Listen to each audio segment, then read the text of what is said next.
పెద్దలారా మిత్రులారా అందరికీ నమస్తే. నేను గరిడేపల్లి సత్యన, న్యూ లక్ష్య ఆర్గనైజేషన్. మొన్ననే గ్రామ పంచాయతీ ఎన్నికలు అయిపోయినాయి. ఇప్పుడు అర్బన్ ఓటింగ్కి వచ్చేసాం. ప్రజాస్వామ్య వ్యవస్థలో పట్టణ నగరపాలక స్థానిక సంస్థల ఎన్నికలు జీవన ప్రమాణాలని పెంచే విధంగా కృషి చేయడం కోసం స్థానిక సంస్థల ఎన్నికలు జరుగుతాయి. గ్రామ పంచాయతీలకు సర్పంచ్, గ్రామాల స్థాయిలో గ్రామ సర్పంచ్ ఎన్నికలు, పట్టణాల స్థాయిలో ఏమంటారు వాటిని నగరపాలక అంటే కార్పొరేషన్లు, మున్సిపాలిటీ ఎన్నికలు జరుగుతూ ఉన్నాయి. ముఖ్యంగా ప్రధానంగా మనం చూసుకున్నప్పుడు త్రాగునీరు, పారిశుద్ధ్యం, రహదారులు, విద్యుత్తు, కాలుష్యరహిత నగర పట్టణ నిర్మాణాల కోసం ఈ స్థానిక సంస్థలు పనిచేస్తూ ఉంటాయి. తెలంగాణ రాష్ట్ర వ్యాప్తంగా 2026లో ఫిబ్రవరి 11న ఎన్నికలు, ఏమైనా రీపోలింగ్ అవసరం అయితే 12, 13 ఎన్నికల ఫలితాలు ఉంటాయి. ఇప్పటికే స్థానిక సంస్థల ఎన్నికలకు సంబంధించి ఈ జరిగినాయి. సర్పంచ్ ఎన్నికలు, వార్డు మెంబర్లు 12,760 వాటికి సంబంధించి జరిగింది మనం చూసాం. ఇక నగరపాలికలు, వాటికి పురపాలక సంఘాలకు వాటికి సంబంధించి వచ్చినప్పుడు కార్పొరేషన్లు 10-12కి పైగా ఉంటే ఇప్పుడు సుమారుగా 7 కార్పొరేషన్లకి ఎన్నికలు జరుగుతున్నాయి. సో దాంతో పాటుగా కరీంనగర్ ఇట్లా కొన్ని ఒక 7 కార్పొరేషన్లకి ఎన్నికలు జరుగుతూ ఉన్నాయి. దాంతో పాటు ఖమ్మం లాంటిది ఇంకా జరగాల్సినటువంటి పరిస్థితి ఉన్నది, కొద్ది టైం ఉన్నది. ఇక 120కి పైగా, సుమారుగా 120కి పైగా మున్సిపాలిటీలకి కూడా తెలంగాణ రాష్ట్ర వ్యాప్తంగా ఎన్నికలు జరుగుతూ ఉన్నాయి. మా ఖమ్మం జిల్లాకు వచ్చినప్పుడు పాలేరు నియోజకవర్గంలో ఏదిలాపురం మున్సిపాలిటీ, అదేవిధంగా ఖమ్మానికి సంబంధించినప్పుడు ఖమ్మం నగరపాలిక, అది ఇప్పుడు ఇంకా టైం ఉంది, ఇంకా 2 నెలలు, అది తర్వాత జరుగుతుంది, గవర్నమెంట్ ఇష్టం.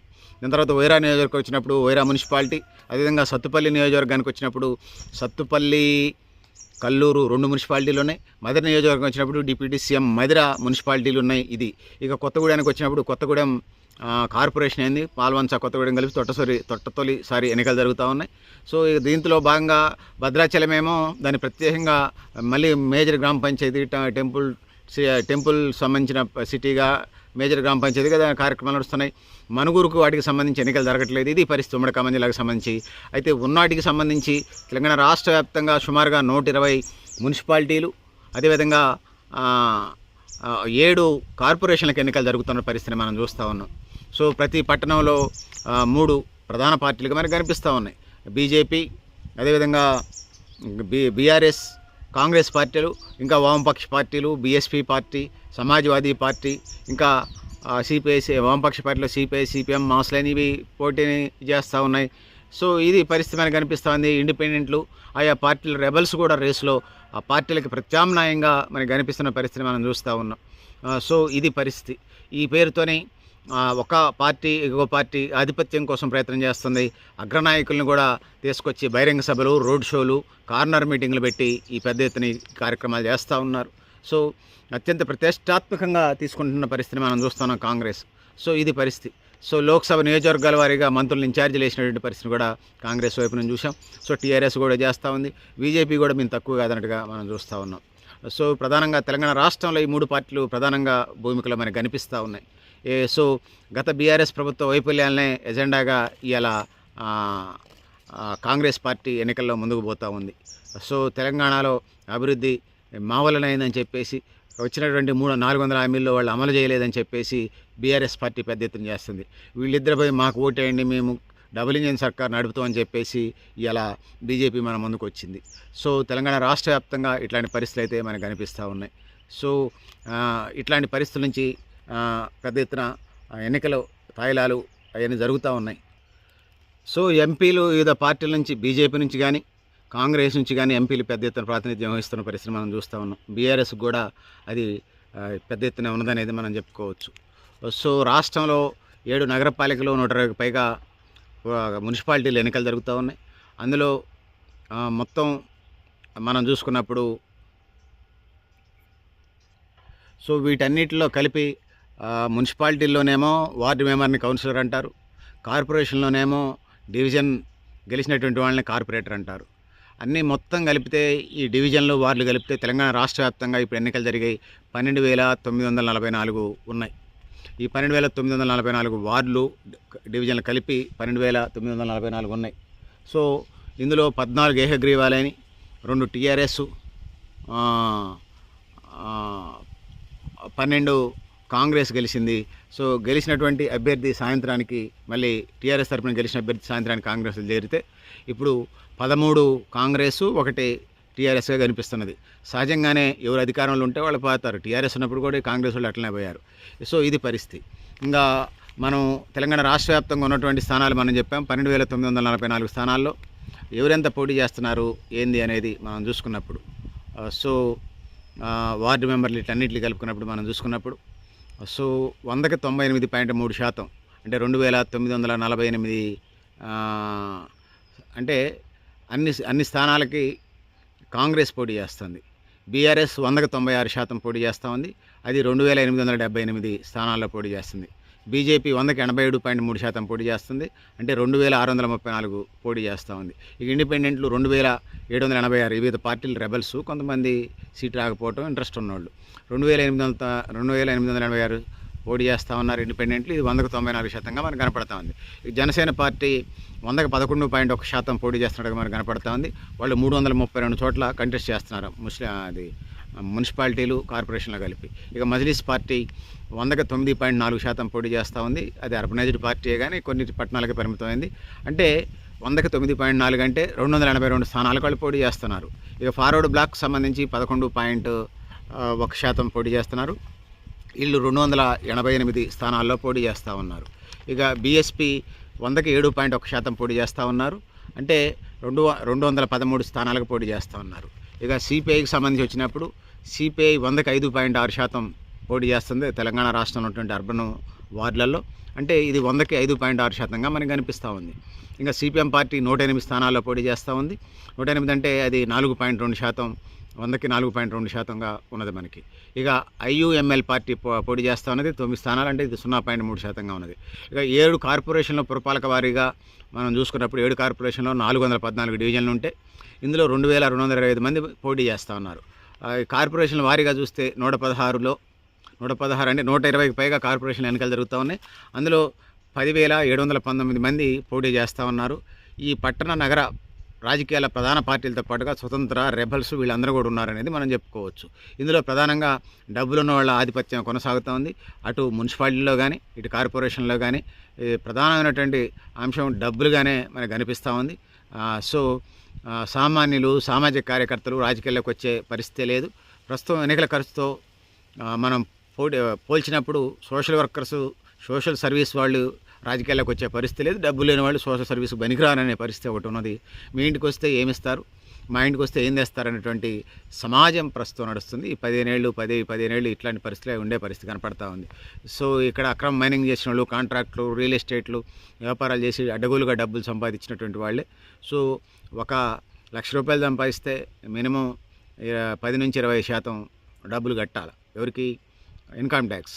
సో 5 లక్షల మటుకు రిడక్షన్ ఇచ్చింది అనుకోండి, మరి 5 లక్షలే కాదు కదా, సంవత్సరానికి ₹1,00,000 సంపాదించే వాళ్ళు ఎంతమందికి పన్నులు ఎగవేసే వాళ్ళకి అటు ఈడీలు కానీ ఇన్కమ్ ట్యాక్స్లకు సంబంధించిన వాళ్ళు పట్టించుకునే పరిస్థితి మనం చూస్తూ ఉన్నాం. ఈ అక్రమ వ్యాపారాలు ఏదైతే ఉన్నాయో ఇవాళ విచ్చలవిడిగా వెనుకొచ్చింది. ఇవాళ తాగబోతులు, తిరుగుబోతులు, ముండల ముఠాకోర్లు, వ్యభిచారులు, అసలు రాజకీయం అంటేనే అదొక సేవ పోయి అది వ్యాపారంలాగా తయారైంది. ఇట్లాంటి పరిస్థితుల నుంచి సామాజిక సేవ అనేది మనం చెప్పలేం. వాడు 10 లక్షలు పెట్టిండు, 50 లక్షలు పెట్టిండు, 1 కోటి పెట్టిండు, 2 కోట్లు పెట్టిండు, 4 కోట్లు పెట్టిండు. మేయర్ అభ్యర్థులు అయితే అన్ని వార్డులు ఆడే చూసుకోవాలి. తర్వాత గెలిచిన తర్వాత వాళ్ళకి అన్ని కాంట్రాక్ట్ వర్క్లు, సీసీ రోడ్లు, డ్రైన్లు, సైడ్ కాలువలు, కలవర్ట్లు, బ్రిడ్జీలు వాళ్ళకే పోతాయండి కమిషన్. ఇది కథ. ముందు పెట్టుబడి పెట్టడం, తర్వాత రిటర్న్స్ లాగా తయారైంది తప్ప మరొకటి కాదు. ఎన్నికల్లో పెద్ద ఎత్తున యువత రక్తం ముందుకు వచ్చినట్టు మనకు కనపడుతుంది. అది అంతమటికి మనం చెప్పలేం. సో 12,944 మంది అభ్యర్థులు 52.1% మంది 40 ఏళ్ళ లోపు వాళ్ళు ఉండటం స్వాగతించేదైనా ఇది బిజినెస్ లాగా తయారైనప్పుడు మనం ఏం చేయలేం. జన్జడ్లు మనం ఎక్స్పెక్ట్ చేయలేం, అంత డబ్బులే. పంపిణీలు కూడా అయిపోతున్నాయి. ఈ వీడియో చేసే టయానికి 95 నుంచి 100% మధ్య నడుస్తూ ఉన్నాయి. పంపిణీలు కూడా రాత్రి పనిచేసినట్టు మనకు కనపడతా ఉంది. యువకులు, మహిళలు, శ్రీమంతులు పోటీ చేసి వారు తమ అదృష్టాన్ని పరీక్షించుకోవాలని చూస్తూ ఉన్నారు. సో ఆర్భాటాల, హామీల వర్షం, వ్యక్తిగత ప్రలోభాలు, సో ఇట్లాంటి పరిస్థితులు మనకు కనపడుతున్నాయి. ఓటు రేపటి 5 ఏళ్ల పట్టణాల, నగరాల అభివృద్ధికి తోడ్పడిద్దా? ప్రజల సేవకులుగా, పాలకులు ఒప్పందాన్ని నెరవేరుస్తారా? చెప్పలేం. సో ప్రజలు తమ కొరకు తాము ఏర్పరచుకొని తాము నడుపుకున్నదే ప్రజాస్వామ్యం అంటాడు అబ్రహం లింకన్. సో ఇది పరిస్థితి పెద్దలారా, మిత్రులారా. సో ఆ వైపుగా వెళుతున్నాయంటే ఇలా ప్రశాంతకంగా మనకు కనపడతా ఉంది. సో అట్లాంటి పరిస్థితులు ఉన్నాయంటే ఒట్టి మాట, ఒట్టి దుల్లాగా ఇలా మనకు కనపడతా ఉంది. సో ఇట్లాంటి పరిస్థితుల నుంచి మనం ఎక్స్పెక్టేషన్స్ మనం ఏం చేయలేం. సో మనం ఎజెండా పెడతా ఉన్నాం. సో పట్టణాల్లో సీసీ రోడ్లు, సైడ్ కాలువలు, కరెంటు విద్యుత్ దీపాలు ఇవన్నీ పుష్కలంగా ఉండాలి. దోమల బెడద, కుక్కల బెడద, కోతుల బెడద, పాముల బెడద లేకుండా, దొంగతనాలు లేకుండా సీసీ కెమెరాల ఏర్పాటు, పార్కుల నిర్మాణం, లైబ్రరీల నిర్మాణం. సో పట్టణ మెప్మా మొండమోసింది. పట్టణ పేదరిక నిర్మూలన సంస్థ గొడ్లు కాస్తూ ఉంది. దాని పనికిరాని విధంగా తయారైనటువంటి పరిస్థితి మనం చూస్తూ ఉన్నాం. సో వీటిని అధిగమించి మనం ముందుకు పోవాల్సిన అవసరం ఉంది. పట్టణాలు ఉన్నటువంటి కార్పొరేషన్ ఉన్నటువంటి ప్రధానమైనటువంటి సమస్యలను అధిగమించి మనం ముందుకు పోవాల్సిన అవసరం అయితే ఉన్నదనేది ఈ సందర్భంగా నేను తెలియజేస్తూ ఉన్నాను. సో ఇలా స్టార్టప్లు వచ్చి అందిపుచ్చుకోవాలా. సో అందుకోసం మేము ఒక ఎజెండా పెడతా ఉన్నాం. ప్రధానంగా మేము పెట్టేటువంటి ఎజెండా మేము ప్రధానంగా గ్రామీణ ప్రాంతాలు పెట్టినా, పట్టణ ప్రాంతాలు పెట్టినా, తెలంగాణ రాష్ట్రం యూనిట్గా ఎన్నికలు జరుగుతున్నాయి. తెలంగాణ భారతదేశం యూనిట్గా ఎన్నికలు జరుగుతున్న నేపథ్యంలో ప్రభుత్వానికి మేము ప్రధానంగా మేము పెట్టదలుచుకుంది పట్టణానికి సంబంధించి జనరల్గా ఉద్యోగ ఉపాధి మార్గాలకు సంబంధించి ఉండాలి. సో అందుకోసం నేను ఇందులో కవర్ అయితే అని భావిస్తున్నాను. మిగిలిన ఏమైనా ఉంటే మళ్ళీ చెప్తాను. తినడానికి తిండి, ఉండడానికి ఇల్లు, కట్టుకోవడానికి బట్ట, విద్య, వైద్యం, ఉపాధి, అదేవిధంగా గ్రామీణ ప్రాంతాలకు వస్తే భూ సంస్కరణలు, సమాన అవకాశాల సమాజం కోసం, సామాజిక న్యాయం ఇది ప్రధానంగా అడుగుతా ఉన్నాం. మేమెంత మాకంతా వాటా, మీరంతా మీరు తీసుకున్నటువంటి బహుజన బీసీల నినాదాన్ని అమలు చేయటం, ఆ విధంగా ముందుకు పోవాల్సిన అవసరం ఉందని తెలియజేసుకుంటా ఉన్నాను. సో ఆ విధంగా ముందుకు పోవాల్సిన అవసరం, స్కిల్ డెవలప్మెంట్ ప్రోగ్రామ్ చేసుకుంటే ముందుకు పోవాల్సిన అవసరం అయితే ఉంది. సో అదేవిధంగా చేతి వృత్తులు పెంచడం, స్వయంపాధిలో నిలయటం, పట్టణ పేదరిక నిర్మూలన పథకాన్ని స్ట్రెంథెన్ చేయటం, అవినీతిని అరికట్టడం. సో ఆ విధంగా ముందుకు పోవాలి. సాగునీరు అంటే గ్రామీణ ప్రాంతాలకు వస్తా, పట్టణీకరణానికి సంబంధించి వచ్చినప్పుడు ఇలా అవైపు అడుగులు వేయటం. సో ముఖ్యంగా డ్రగ్స్, గంజాయి లాంటి వాటికి, పబ్స్కి, గబ్స్కి, అశ్లీల విభాగాలకి నిషేధం విధించడం, ఆ విధంగా ముందుకు పోవాల్సిన అవసరం ఉంది. పెరుగుతున్న కాలమాన పరిస్థితులకు అనుకూలంగా కనీస వేతన చట్టాలు అమలు చేయడం, ఆ విధంగా ముందుకు పోవాల్సిన అవసరం అయితే ఇలా ఉన్నదనేది తెలియజేసుకుంటా ఉన్నాను. పాలకవర్గాలు అవినీతి లేకుండా అవినీతి రహిత సమాజ నిర్మాణం కోసం కృషి చేయాలి. ఒక్కొక్క కుటుంబానికి, ఒక మనిషికి 200 లీటర్లు అంటే ఒక కుటుంబానికి 1000 లీటర్ల నీళ్ళు అందించే కార్యక్రమాన్ని చేపట్టాల్సిన అవసరం ఉంటుంది. సో ఆ విధంగా ముందుకు పోవాల్సిన అవసరం అయితే ఇలా ఉన్నదనేది నేను తెలియజేసుకుంటా ఉన్నాను. సో 200 లీటర్లు ఒక మనిషికి నీళ్ళు అంటే పొద్దున్న లేస్తే బ్రష్కి ఒక 10 లీటర్లు అయిపోతాయి. దాని తర్వాత స్నానానికి ఒక 20 నుంచి 40 లీటర్ల నీళ్ళు అయిపోతాయి. వాష్రూమ్కి ఒక 10 నుంచి 15 లీటర్ల నీళ్ళు అయిపోతాయి. బట్టలు తుక్కోవడానికి దాదాపుగా 50 నుంచి 100 లీటర్లు అయిపోయే కార్యక్రమం ఉంటుంది. ఆ పరిస్థితిని బట్టి బొచ్చులు దమ్ముకునే కార్యక్రమం ఉంటుంది. అది 10 నుంచి 20 లీటర్ల పైగా, 20 నుంచి 40 లీటర్లు పట్టే పరిస్థితి ఉంటుంది. ఇక చుట్టాలు వస్తే అదనం ఉన్నటువంటి ఒక వ్యక్తికి 200 లీటర్లు అనేది సరిపోవు. అందుకోసం ఇలా పట్టణ ప్రాంతాల్లో ఇలా ప్రధానంగా మనకి కనపడతా ఉంది. సో నేను న్యూ లక్ష్య ఆర్గనైజేషన్గా సర్వే చేసినప్పుడు 3 విభాగాలను మనం ఐడెంటిఫై చేశాం. ఒకటేమో పుష్కలంగా నీళ్లు ఉండేది పట్టణ ప్రాంతాల్లో, రెండోదేమో పుష్కలంగా అసలు 365 రోజులు నీళ్ళు లేని, మూడోది వేసవికాలం నీటి ఎద్దడి ఉన్నది. పుష్కలంగా నీళ్ళు ఉన్నది ఓకే, వేసవికాలం నీటి ఎద్దడికి సంబంధించి దాని ప్రత్యామ్నాయం వాటర్ ట్యాంకుల పైప్ లైన్లు వేయాలి. ఇక 365 రోజులు నీళ్ళకి లేనటువంటి ప్రాంతాలు ఏదైతే ఉందో వాటికి సంబంధించి భవిష్యత్ కార్యాచరణ అమలు చేయాల్సిన అవసరం ఉన్నది. ఆ విధంగా ముందుకు పోవాల్సిన అవసరం ఉందని తెలియజేసుకుంటున్నాను. ఇది 3 విభాగాలు ఉన్నాయి. ఇక అవుట్కట్స్కి సంబంధించి వచ్చినప్పుడు సైడ్ కాలువలు ఉండవు, డ్రైన్లు ఉండవు, సీసీ రోడ్లు ఉండవు, మంచినీళ్ళు ఉండవు, చివరికి డీబీలు ఉండవు, లో వోల్టేజ్ సమస్య ఉంటుంది, డీబీలు పెంచాల్సిన అవసరం ఉంటుంది. ఆ విధంగా కరెంటు సమస్యను కూడా పరిష్కారం చేయాల్సినటువంటి అవసరం అయితే ఎలా ఉన్నదనేది నేను చెప్పదలుచుకున్నాను. సో సీసీ రోడ్లు, సైడ్ కాలువలు, కల్వర్ట్లు ఆ విధంగా చేయటం. సో లైబ్రరీలు పెట్టడం, పట్టణ ప్రాంతాల్లో పార్కులు పెద్ద ఎత్తున, పార్కులు అంటే మీరు డబుల్ మీనింగ్ చేయకండి, పిల్లలకు సంబంధించి క్రీడా స్థలాలకు సంబంధించి పార్కులు డెవలప్ చేయటం, యోగా సెంటర్లు ఏర్పాటు చేయటం, అంగన్వాడీ సెంటర్లను బలోపేతం చేయటం, ప్రైమరీ హెల్త్ సెంటర్లో మెడికల్ కాలేజీలతో, ప్రభుత్వ ఎయిడెడ్ ప్రైవేట్ మెడికల్ కాలేజీతో టైప్ అయి గ్రామీణ ప్రైమరీ హెల్త్ సెంటర్స్లో క్వాలిఫైడ్ డాక్టర్స్ని పెట్టే ప్రయత్నం చేయడం, ఖాళీగా ఉన్నటువంటి సిబ్బంది ఏదైతుందో పారామెడికల్ సిబ్బందిని కూడా నింపే ప్రయత్నం చేయడం, ప్రభుత్వ పాఠశాలలో చదువుకునే విద్యను బలోపేతం చేయడం, ఆ విధంగా ముందుకు పోవాల్సిన అవసరం అయితే ఉన్నది. సో ఆ విధంగా దాంతో పాటుగా పార్కులు మరిన్ని కట్టడం వల్ల సాయంత్రం పూట ఇదిగా ఉంటుంది. వాకింగ్ ట్రాక్లు పెట్టాలా, యోగా సెంటర్లు పెట్టాలా, వాటిని కూడా స్ట్రెంథెన్ చేయాలా. ఆ విధంగా ముందుకు పోవాల్సిన అవసరం అయితే ఉన్నదనేది నేను తెలియజేసుకుంటాను. ఆధునిక మనం ఆంధ్ర ప్యారిస్ అంటాం, ఆంధ్రాలో కూడా తెనాలి ప్యారిస్ ఉంటుంది. లేటెస్ట్ ఎప్పటికప్పుడు పట్టణాలంటే ఎప్పటికప్పుడు అవి చాలా ప్రధానంగా ఇలా మనకు కనిపిస్తూ ఉంటాయి. ప్రపంచం మారుతున్న కాలానికి అనుగుణంగా అక్కడ జీన్ ప్యాంట్లు, టీషర్ట్లు కాకుండా రకరకాల కల్చర్స్ వస్తూ ఉంటాయి. అందులో మన దేశ అనుకూలమైనటువంటి వాతావరణాన్ని క్రియేట్ చేసుకుంటూ, ఉద్యోగోపాధిని పెంచుకుంటూ, మన కల్చర్ని, మన ఆచార వ్యవహారాలను ముందుకు తీసుకుపోయే కార్యక్రమం మనం వాటిని అందిపుచ్చుకొని ముందుకు పోవాల్సిన అవసరం అయితే ఇలా ఉన్నదనేది ఈ సందర్భంగా తెలియజేస్తూ ఉన్నాను. సో దాంతోపాటు మారుతున్న ఆధునిక కాలమాన పరిస్థితులకు అనుకూలంగా మనం ముందుకెళ్లాల్సిన అవసరం అయితే ఇలా మనకు కనిపిస్తూ ఉంది. ఆ విధంగా ముందుకు పోవాల్సిన అవసరం కూడా ఉన్నది. సో నూతన సాంకేతిక పరిజ్ఞానాన్ని, సైన్స్ అండ్ టెక్నాలజీని ఉపయోగించుకుంటూ ముందుకు పోవాలి. ఆ విధంగా మనం ముందుకు పోవాల్సిన అవసరం ఉన్నది. సో తలసరి ఆదాయాన్ని, జాతీయ ఆదాయాన్ని పెంచే విధంగా ముందుకు పోవాలి.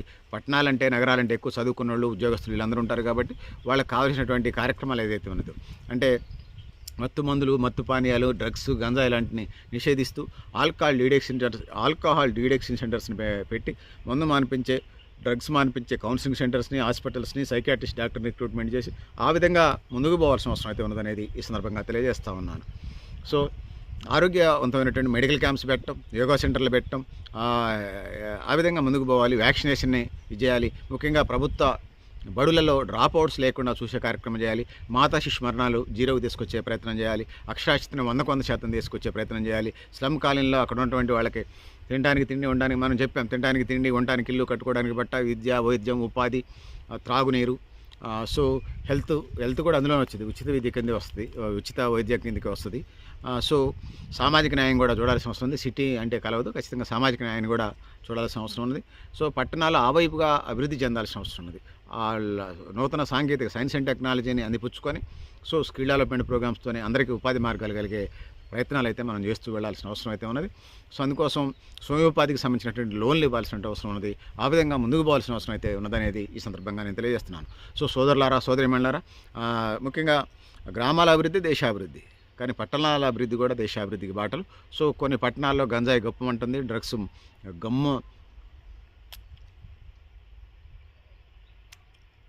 డ్రగ్స్ చెప్తే వామిటింగ్ వస్తూ ఉంది, ఆ ప్రస్తావన చేస్తే మత్తు పదార్థాలు మత్తుపైన.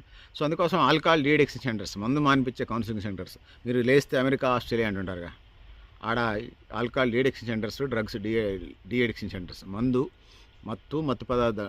మత్తు పానీయాలు, మత్తు పదార్థాలు మానిపించే కౌన్సిలింగ్ సెంటర్స్, ట్రీట్మెంట్ సెంటర్స్ ఉన్నాయి. ప్రతి మండల కేంద్రంలో పెట్టాలి. ప్రతి పట్టణ కేంద్రాల్లో కూడా అవి స్ట్రెంథెన్ చేయాలి. మీకు చేతకాతే ప్రైవేట్ రంగానికైనా అప్పచెప్పేటువంటి కార్యక్రమం చేయాలి. ఆ వైపుగా చేయాలి. ప్రభుత్వాలు 35,000 కోట్లు 50,000 కోట్లకి పరుగులు తీస్తున్నట్టుగా మనకు కనపడతామంది. మత్తు పదార్థాలు, మత్తు పానీయాల మీద ₹1 ఆదాయం ప్రభుత్వం సైడ్ నుంచి వస్తే ఆల్కహాల్కి సంబంధించి సో 13 నుంచి 20 రూపాయల పాటు అదనంగా ఖర్చు చేస్తూ ఉన్నారు. అది కుటుంబాలకి అంత సంక్షేమం కాదు, అది అంత ఉపయోగం కాదు. అందుకోసం వీటిని మత్తు పదార్థాలను, మత్తు పానీయాలను అధిగమించి వాటి లేనటువంటి సమాజాన్ని నిర్మించుకునే కార్యక్రమం చేయాలి. ఇవాళ రేపు మనం గ్రామీణ ప్రాంతాల్లో, పట్టణ ప్రాంతాల్లో డివిజన్లో, వార్డు పరిధిలో కానీ, గ్రామీణ ప్రాంతాల్లో గ్రామ సభల్లో సంబంధించి పెన్షన్లు తీసుకునే దగ్గరికి మనం వెళ్ళినప్పుడు 50% అబోవ్ భర్తలు ఆల్కహాలు, మత్తు పదార్థాలు, మత్తు పానీయాలకి లోనైనటువంటి వాళ్ళ భార్యలే ఉంటున్నారు. ఆడబిడ్డలు మరి ఆడపిల్లల మంగళసూత్రాలు తెంపి ఆర్థిక వ్యవస్థ నిర్మించడం అంత కరెక్ట్ కాదు. కలకండి కన్నీరు ఉరికి అంటే ఆడపిల్ల ఇంట్లో కన్నీరు దారిస్తే ఆ కుటుంబం బాగుపడదు. మరి ఇంతమంది తాళ్ళు దిగిన తర్వాత రాష్ట్రాలు ఎటువైపు పోతే చూడాలి. ఆడపిల్ల అంటే మహాలక్ష్మి అంటారు. అందుకోసం మనం అన్నీ మనన చేసుకుని ముందుకు పోవాల్సిన అవసరం ఉందని తెలియజేసుకుంటూ, సో పెద్దలారా, మిత్రులారా, ముఖ్యంగా ముంబై నగరానికి, లండన్ నగరానికి, ఢిల్లీ నగరానికి, చెన్నై నగరానికి, బెంగళూరు నగరానికి, ఈ నగరాలకి తీసిపోయిన విధంగా మనం ఆధునిక సాంకేతిక పరిజ్ఞానాన్ని చేసుకోవాలి. ఐటీ హబ్లు పెట్టుకోవాలి, స్కిల్ డెవలప్మెంట్ ప్రోగ్రామ్స్ పెట్టుకోవాలి, ఎడ్యుకేషన్ సెక్టర్ని విద్యారంగాన్ని డెవలప్ చేసుకోవాలి, వైద్య రంగాన్ని డెవలప్ చేసుకోవాలి. ఒకవైపు ముందుకు వెళుతూనే అట్టడుగు వర్గాలను కూడా చూసుకుంటూ ముందుకు తీసుకెళ్లాల్సిన అవసరం ఉంది. ఈ దేశంలో, ఈ రాష్ట్రంలో, ఈ జిల్లాలో సామాజిక న్యాయం అవసరం ఉంది. 33 జిల్లాల్లో సామాజిక న్యాయం అవసరం ఉంది. భారతదేశ వ్యాప్తంగా 29 రాష్ట్రాలు, 9 కేంద్రపాలిత ప్రాంతాల్లో సామాజిక న్యాయం ఇలా ప్రధానమైనటువంటి డిమాండ్గా కనపడుతుంది.